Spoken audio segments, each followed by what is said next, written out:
Imagine selling out stadiums across the world. Your face is on every magazine. Teenage girls are screaming your name in 14 different countries. Your album just went platinum. Twice. You are, by every definition, one of the biggest stars on the planet. And then your accountant calls and tells you your bank account has $300,000 in it. That's it. Not 3 million, not 30 million. $300,000, split between 5 people, for years of work, for world tours, for selling over 70 million records. Now here's what makes this truly insane. The man who did that to them wasn't some shadowy criminal working out of a back alley. He was sitting in a gleaming office in Orlando, Florida, wearing a suit, flying private jets, charming investors, and presenting himself as the greatest music mogul of his generation. He was the man who made these artists. He was the one they called Big Papa. His name was Lou Pearlman, and by the time the FBI finally caught up with him, investigators discovered he had run what was then considered the longest-running Ponzi scheme in American history, defrauding investors out of more than $1 billion, while simultaneously underpaying the most famous boy bands on the planet and extracting millions from artists who had made him a legend. But I assure you, the real story here goes so much deeper than just bad contracts and missing royalties. The real story lies in the secretive financial architecture Lou Pearlman built underneath the music industry. A house of cards so elaborate, so brazen, and so perfectly disguised that even the FBI admitted they found it easier to just assume everything he touched was fraudulent. $1 billion, 20-plus years of crime, 2 of the best-selling boy bands in history, and one man who pulled it all off with a single weapon, the illusion of legitimacy. This is how Lou Pearlman stole millions from artists, conned thousands of everyday people, and died in federal prison before anyone ever got the apology they deserved. Stay with me, 'cause this story, it's going to change how you see the entire music industry. But before we get into the full scale of what Lou Pearlman actually did, I need you to first understand who this man was, before the boy bands, because that backstory is exactly what makes this whole thing make sense. Lou Pearlman was born in 1954 in Flushing, Queens, New York. And from a very young age, he had one defining characteristic, an obsessive need to be around fame, money, and power. Not necessarily to earn it the hard way, just to be near it, to absorb it. His childhood friend, Alan Gross, later recalled that the first time Lou ever saw a Goodyear blimp floating over their neighborhood, something clicked in him.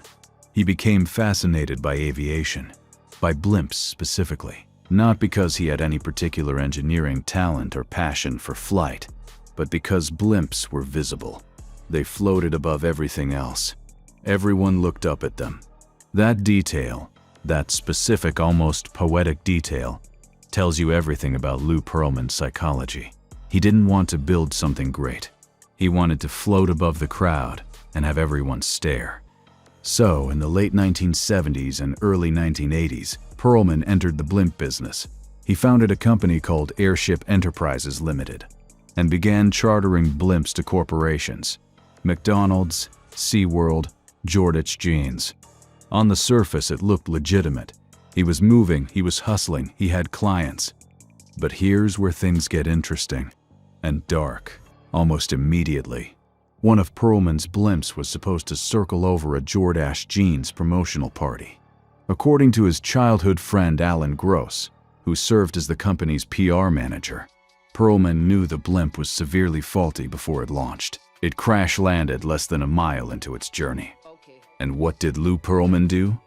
He filed a multi-million-dollar insurance claim. Right there, in the very first chapter of his career, you already see the pattern. Create the appearance of a legitimate operation. Let something fail and collect money from the wreckage. That is Lou Pearlman in a sentence. That is the blueprint he would use for the next 30 years. He eventually took Airship Enterprises public, scoring deals with major brands and building just enough credibility to open the next door. And that next door, it led him directly into the world that would make him both famous and infamous forever. Here's the part of this story that most people overlook. Lou Pearlman didn't get into the music industry because he loved music. He got into it because of a charter flight. Through his aviation business, Pearlman had developed relationships with the entertainment industry, chartering planes and blimps for tours and promotional events. At some point in the early 90s, he found himself connected to the orbit of New Kids on the Block, one of the first massive American boy bands. And what he saw, the merchandise revenue, the touring income, the album sales, the screaming crowds, the sheer scale of the money hit him like a freight train. He later told a writer for The New Yorker, "Where there's McDonald's, there's Burger King. Where there's Coke, there's Pepsi." Translation: he didn't see art. He didn't see culture. He didn't see 5 young men with talent who deserved a shot. He saw a market, and he decided he was going to own it. So in 1993, Lou Pearlman, a man with no music industry experience, no A&R background, no production credits and no real understanding of the craft, decided he was going to create a boy band from scratch, and he was going to fund it with stolen money. In Orlando, Florida, Pearlman began holding auditions. He had a vision, a 5-piece harmony group modeled loosely on New Kids on the Block, but younger, more polished, more marketable. He recruited A.J. McLean, Howie Dorough, Nick Carter, Kevin Richardson, and Brian Luttrell. He gave them choreographers. He gave them vocal coaches. He gave them tutors so they could keep up with schoolwork on the road. He presented himself as a father figure, a mentor, a man who believed in them when no one else did. He even gave himself a nickname, Big Papa. The boys called him that affectionately. They trusted him. They were teenagers, some as young as 13, who had been pulled out of ordinary lives and handed a shot at stardom by a round, jovial man who seemed to genuinely want them to succeed. Now listen closely, because what I'm going to say next brings everything together. While Lou Pearlman was funding the early development of the Backstreet Boys, studio time, rehearsal space, travel expenses, living costs, he was not using legitimate business revenue to do it. He was using money from a fraudulent investment scheme he had already begun running through his shell companies. The music industry career that would make him famous was built on fraud from day one. He wasn't a music mogul who turned to crime when things got hard. He was a criminal who happened to stumble into the music industry and used it as his most powerful cover story yet. By 1995, the Backstreet Boys had signed with Jive Records and released their debut single.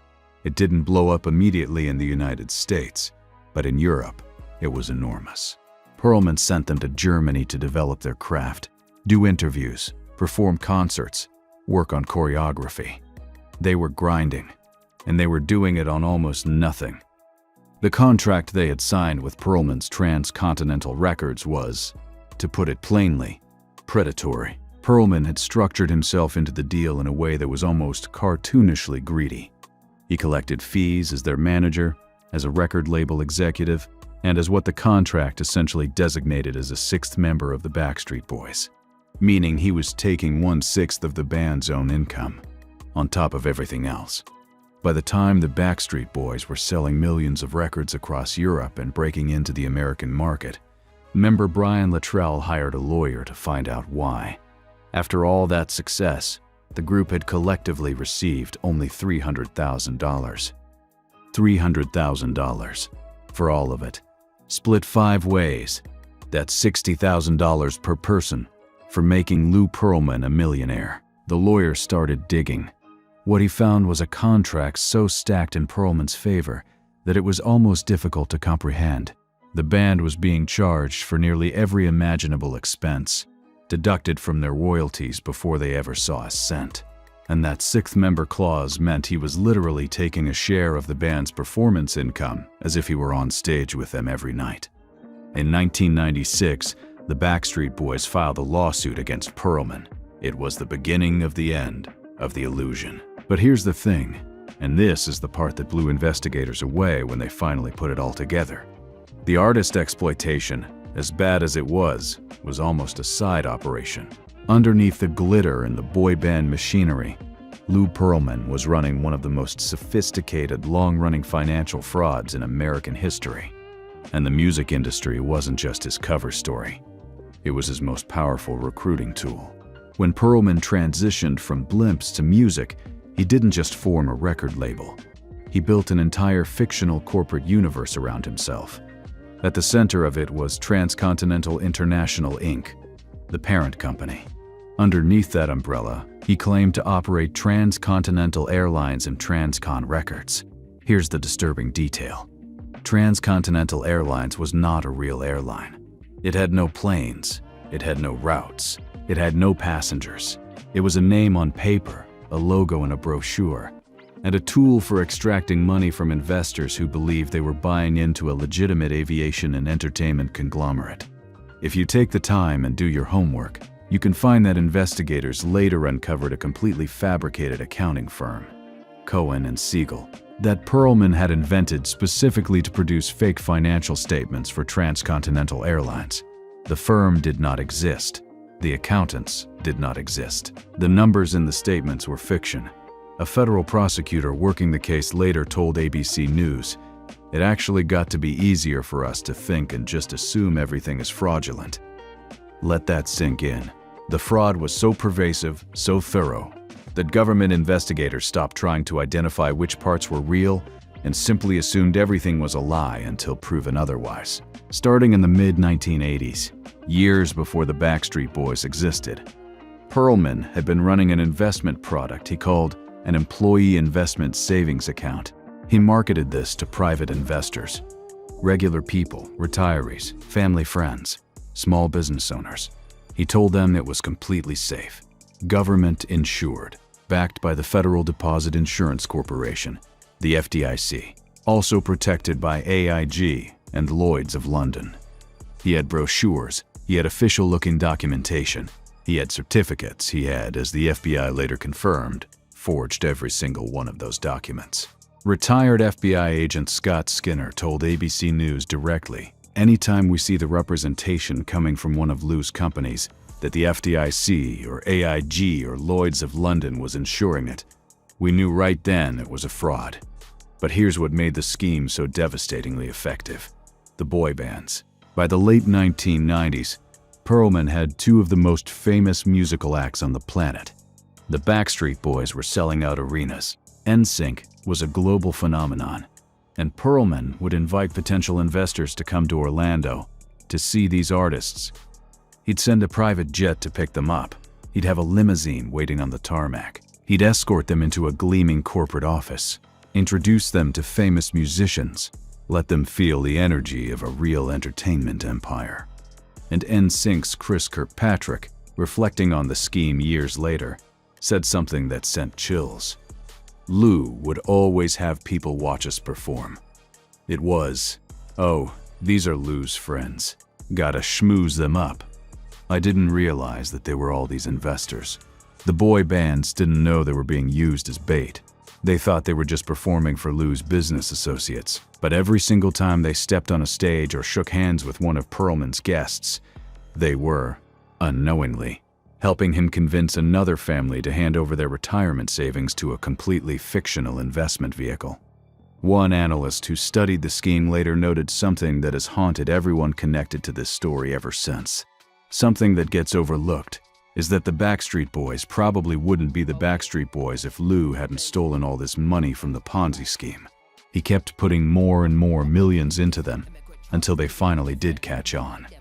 In other words, the fraud funded the music. The music validated the fraud. It was a perfect, self-sustaining loop of deception. Now, while all this was going on, Pearlman made a decision that was either genius or psychotic. Probably both. He knew the Backstreet Boys were going to sue him.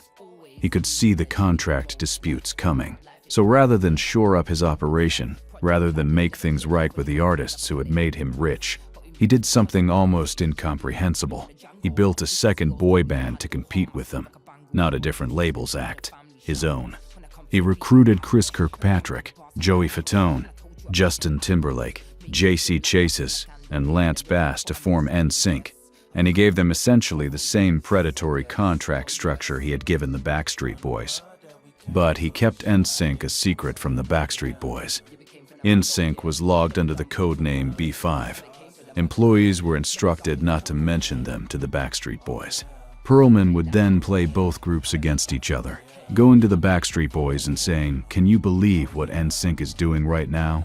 And going to NSYNC and saying, "Do you see what the Backstreet Boys are pulling off?" He manufactured Rivalry to keep both groups working harder, selling more, being more desperate to outperform each other, all while he collected money from both of them and fed the fraudulent investor scheme with the combined power of their fame. NSYNC's first album sold more than 10 million copies.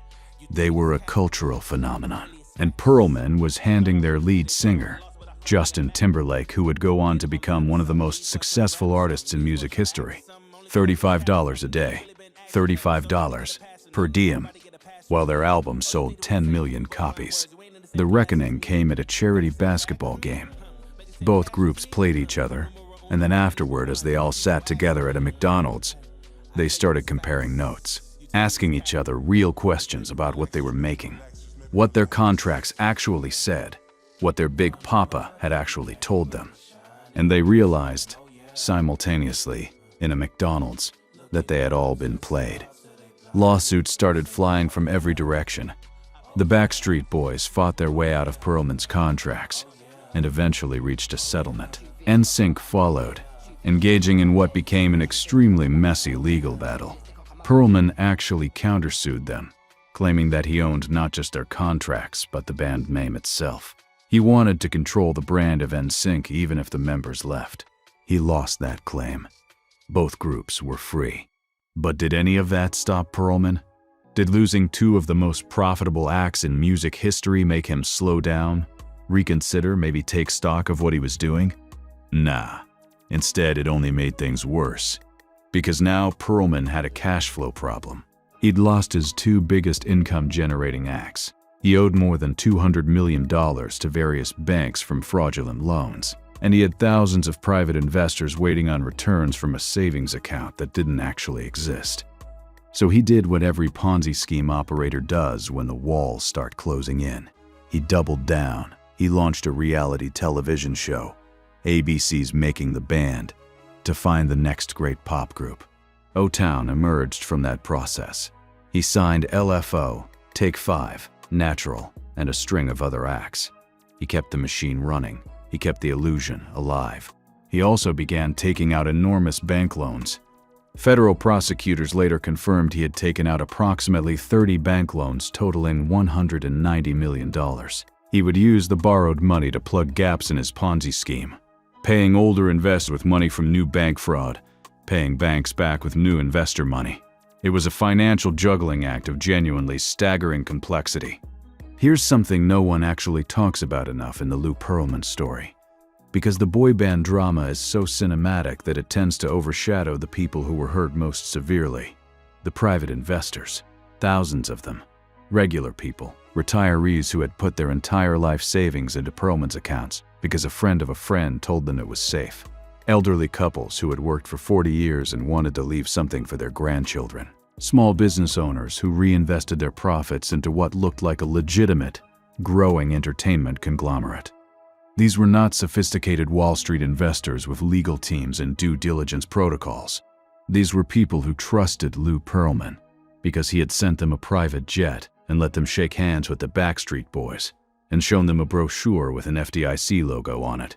Over his career, Pearlman had built a network of salespeople to actively recruit these investors, going into communities, into church groups, into social networks, selling this product as if it were a legitimate financial instrument. Some investors put in $10,000. Some put in their entire net worth. None of them ever got a real return on a real investment because the investment was never real. By 2006, the threads were finally unraveling in ways even Pearlman couldn't manage. Investors who had been waiting on payments weren't getting them. Some began calling the FDIC to verify their accounts. And of course, the FDIC had no record of any transcontinental affiliation whatsoever. Others called AIG and Lloyd's of London, only to discover that neither company had ever entered into any agreement with Pearlman or his companies. Complaints started reaching state banking regulators in Florida. Those regulators contacted federal authorities. And once the FBI started pulling on the threads, investigating transcontinental airlines, looking for the real financial records, searching for the accounting firm Cohen and Siegel, the entire thing collapsed with breathtaking speed. Because there was almost nothing real. The airline, no planes. The accounting firm, fictional. The financial statements, forged. The FDIC insurance, fabricated. The AIG backing, invented. Even a photograph that appeared in one of Pearlman's investor brochures, depicting a transcontinental airlines plane on a runway, turned out to be a stock photo of a model airplane. Not even a real plane, a model. In a promotional brochure sent to real investors asking for real money. Investigators confirmed the scheme had been running for more than 20 years, making it, at the time, the longest-running Ponzi scheme in American history. This was before Bernie Madoff was exposed in 2008. Lou Pearlman held that title first. And while all of this was being uncovered, Lou Pearlman did what he'd always done when things got bad. He ran. When investigators closed in on his Florida operations, Pearlman quietly left the country. He traveled through Germany, a country he knew well from the Backstreet Boys' early days, and eventually landed in Bali, Indonesia, living at a luxury resort under a false name. The FBI issued an international arrest warrant. There was a $10,000 reward for information leading to his capture. And it wasn't some elite investigative breakthrough that finally caught him. It was a tip. Someone at the resort recognized Lou Pearlman, saw the reward poster that had circulated, and made a call. In June 2007, American authorities had him in custody. In 2008, Lou Pearlman stood before a federal judge and pleaded guilty. He was sentenced to 25 years in federal prison, with a provision that he could reduce his time by 1 month for every $1 million he helped recover for defrauded investors. Despite multiple attempts to cooperate, the recoveries were minimal. He began his sentence at the Federal Correctional Institution in Miami, Florida. In 2010, he suffered a stroke while incarcerated. His health deteriorated steadily. He died in prison on August 19, 2016, of heart failure. He was 62 years old. His projected release date had been 2029. To this day, more than $400 million from Pearlman's fraud remains unrecovered.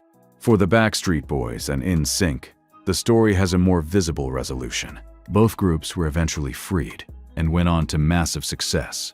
The Backstreet Boys became the best-selling boy band of all time. NSYNC's members scattered into legendary solo careers. But the bitterness never fully went away. Lance Bass put it as honestly as anyone could when he heard about Pearlman's death. When I heard that Lou Pearlman had passed away, I was so confused on exactly how to feel. I was like, how could you die right now when we don't have this closure? You need to apologize. There are so many people who are waiting for you to realize what you did. And it pissed me off that he passed away. That line, "It pissed me off that he passed away," is one of the most human things anyone said about this entire story. Because the victims, the artists, the investors, the employees, they all wanted the same thing. Not just money back, not just justice in the abstract. They wanted him to reckon with it, to sit across from them and acknowledge what he had done. He never did. Now, according to multiple industry analysts and legal scholars who have studied the Pearlman case, what makes this story genuinely important isn't just the scale of the fraud. It's what it reveals about the structural vulnerabilities in the music industry that made the fraud possible in the first place. Lou Pearlman was able to exploit teenage artists for years because the entertainment industry had normalized the exploitation of teenage artists for decades. The contract structures he used, the recoupable expense clauses, the ownership of masters, the management fees stacked on top of label fees, were not invented by Pearlman. They were standard practice. He just took them to their logical extreme. TLC sold 14 million copies of Crazy Sexy Cool and filed for bankruptcy because of how their label structured their deal. Tupac Shakur sold $60 million worth of albums in 1996 and died with $4.9 million in debt to Death Row Records. These were not isolated incidents. This was a system. And Lou Pearlman understood that system better than almost anyone. He didn't just operate within it. He weaponized it. The only question left to answer right now is, can what Pearlman did happen again? And the honest answer is yes. Not in the exact same form. The FBI is more attuned to Ponzi scheme red flags now. Investors today have more tools to verify whether their accounts are genuinely FDIC insured. But the underlying conditions that made Pearlman possible, young artists with enormous talent and enormous vulnerability, industry professionals who exploit information asymmetry, contracts written in language designed to confuse rather than clarify, and a culture that treats artist exploitation as simply how the business works. Those conditions are still largely in place. And here's something no one actually talks about. While Pearlman's conviction was real and his death in prison felt like a form of justice, the problem he represented isn't finished. The $400 million that was never recovered didn't disappear into thin air. The defrauded investors who are still alive are now much older. Many never recovered financially. And the emotional damage, the betrayal of trust, the loss of retirement savings, the humiliation of having been fooled, doesn't have a settlement figure attached to it. Lou Pearlman's gone, but we don't think his story is done being written, because every year, somewhere in the music industry, a version of that conversation is still happening. An artist is still signing a contract they don't fully understand. A manager is still collecting fees that aren't disclosed. A young person with enormous talent is still handing over their future to someone who sees them not as an artist, but as an asset. The music business has always had its Lou Pearlmans. The only real question that matters, is whether it always will.